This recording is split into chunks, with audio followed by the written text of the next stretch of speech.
আসসালামু আলাইকুম ওয়া রাহমাতুল্লাহি ওয়া বারাকাতুহু।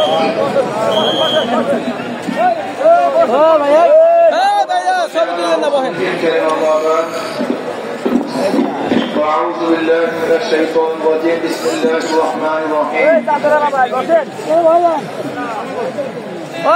وتلك الأيام نداولها بين الناس صدق الله العلي العظيم সবাই পড়ি সাল্লাল্লাহু আলাইহি ওয়াসাল্লাম।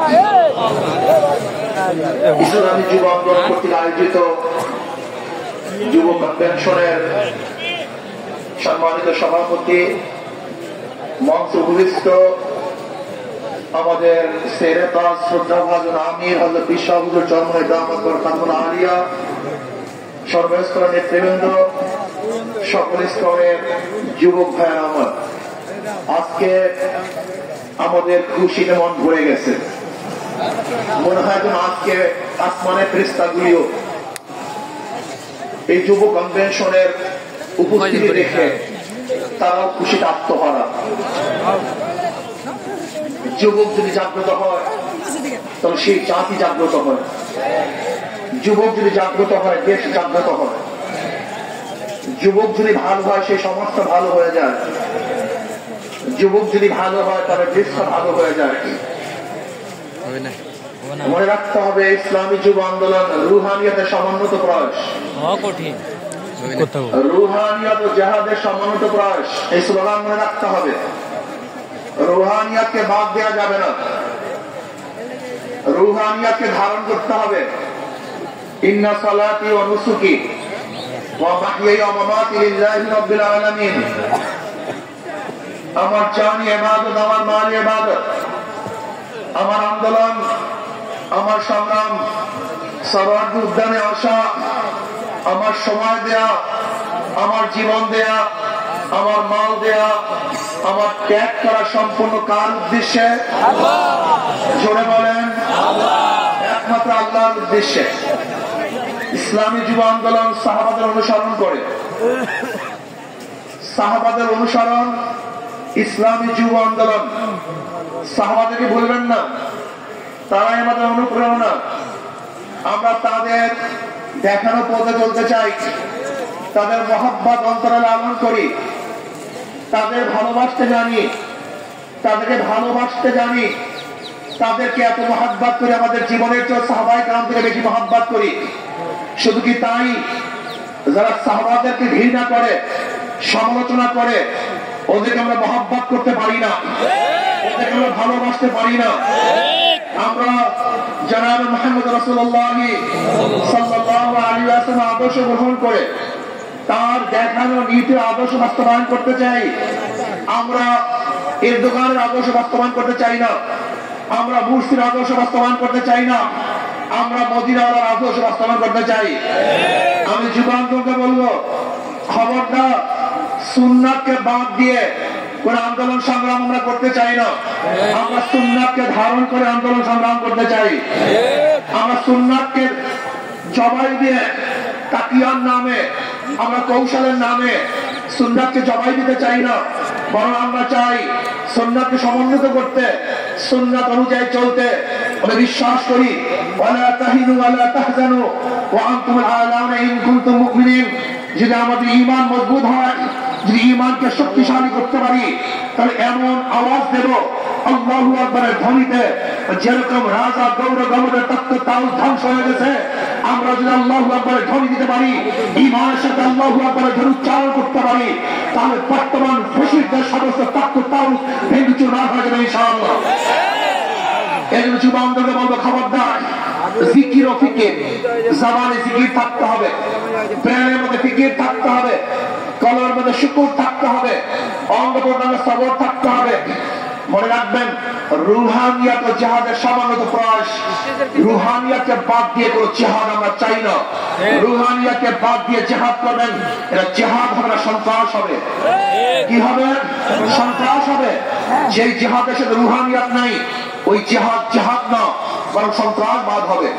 ইসলামী ছাত্র আন্দোলন, ইসলামী যুব আন্দোলন, ইসলামী আন্দোলন বাংলাদেশ, তারা কি চায়? আল্লাহর জমিনে আল্লাহর হুকুমতের মাধ্যমে কল্যাণ রাষ্ট্র চায়। ইসলাম হুকুমত বাদ দিয়ে আমরা কল্যাণ রাষ্ট্র চাই না। আমরা ইসলাম হুকুমতের মাধ্যমে কল্যাণ রাষ্ট্র প্রতিষ্ঠিত করতে চাই। আমরা বিশ্বাস করি ইসলাম হুকুমত ব্যতীত secularism, socialism, capitalism, communism democracy কোন আদর্শ মানুষকে শান্তি দিতে পারে না, মুক্তি দিতে পারে না। একমাত্র মানুষের মুক্তির গ্রান্টি হলো ইসলাম হুকুমত। এই ইসলাম হুকুমত কায়েম করতে হবে। আপনারা জানেন আজকে অন্তর্বর্তী সরকার কিছু সংস্কার করতেছে, তার মধ্যে রাষ্ট্র সংস্কার। অবশ্যই রাষ্ট্র সংস্কার করতে হবে। কেন? আপনারা জানেন ফ্যাসিস্ট সরকার রাষ্ট্রের এমন কোন বিভাগ নেই যে বিভাগকে ধ্বংস করে নেই, সমস্ত বিভাগকে ধ্বংস করে ফেলেছে। কাজী ধ্বংস স্তূপের উপরে সুন্দর একটা নির্বাচন উপহার দেওয়া সম্ভব নয়। আগে সংস্কার হবে, তারপরে নির্বাচন হবে। রাষ্ট্র সংস্কারের মধ্যে আমি বিচার বিভাগের স্বাধীনতা চাই, বিচার বিভাগের পূর্ণ স্বাধীনতা চাই। আজকে আমরা কি দেখেছি, সরকার পরিবর্তন হওয়ার সাথে সাথে সমস্ত আসামি খালাস হয়ে গেছে। আবার সরকার পরিবর্তনের সাথে সাথে অনেক আসামি জেলে ঢুকে ঢুকে পড়ছেন। তার মানে বিচার বিভাগ কি সরকারের ইঙ্গিতে চলে? একটা ভালো রাষ্ট্রের, উন্নত রাষ্ট্রের সবচেয়ে বড় মানদণ্ড হলো বিচার বিভাগের স্বাধীনতা। যেই রাষ্ট্রের মধ্যে বিচার বিভাগের স্বাধীনতা নেই, ওই রাষ্ট্র ভালো কল্যাণমুখী একটা রাষ্ট্র হতে পারে না। এর জন্য বিচার বিভাগের স্বাধীনতা চাই। এমন স্বাধীনতা চাই বিচারকটা আইন অনুযায়ী বিচার করবে, কারো ইঙ্গিতে বিচার করবে না, কারোর দিকে দৃষ্টি করে বিচার করবে না, বরং আইনে যা আছে সেই অনুযায়ী সে রায় প্রদান করবে। এমন স্বাধীনতা বিচার বিভাগটা থাকতেই হবে।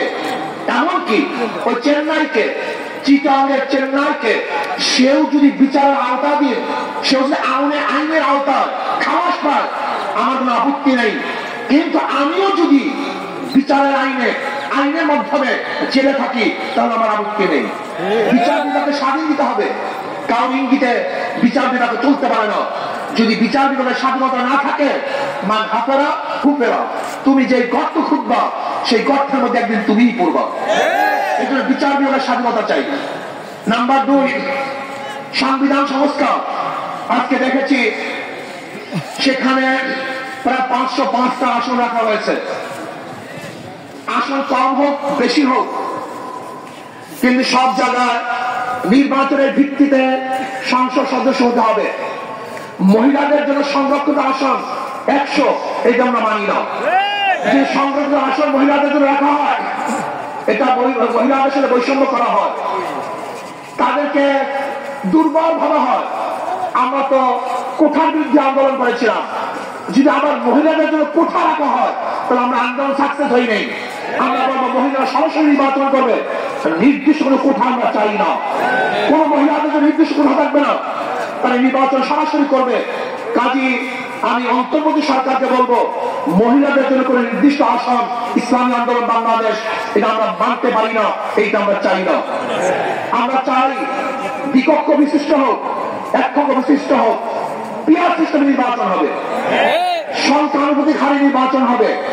যদি সংখ্যানুপাতিক হারে নির্বাচন না হয়, পিয়ার সিস্টেমে নির্বাচন না হয়, তাহলে আবার কালো টাকা সরাসরি হবে, বেশি শক্তি ব্যবহার করা হবে, মানুষের ভোট অধিকার প্রয়োগ করতে পারবে না, আমাদের আন্দোলন ব্যর্থ হবে। আজকে জুলাই বিপ্লবে ইসলামী আন্দোলন কি ভূমিকা ছিল আপনারা জানেন।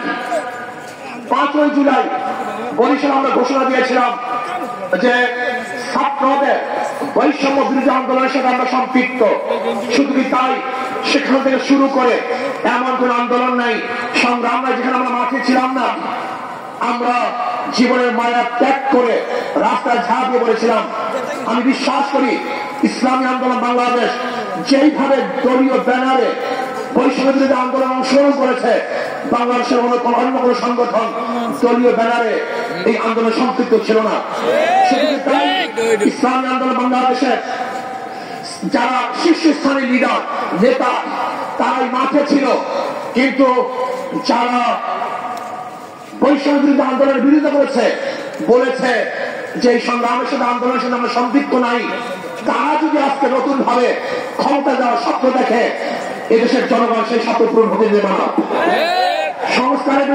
সংস্কারের পরেই নির্বাচন হবে।